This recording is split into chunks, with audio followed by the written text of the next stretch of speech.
سلام الله عليكم. طبعا يا جماعة الخير، الكل عارف بقضية أحمد، شخص دافع على عرضه على سنده، والآن القاضي يحكم على إعدام بحق عيشان. طيب يا جماعة الخير، الشيء يعرف حاجة واحدة، أين هم المشاهير الذي ولوا ال70 يتصوروا مع صاحب البلس؟ أين هم الذين يسووا الترند الهندي؟ وينكم؟ ليش ما تكلمتم؟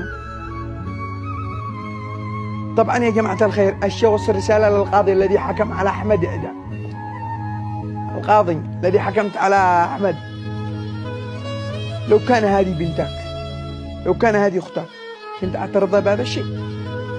أقسم بالله ما ترضى.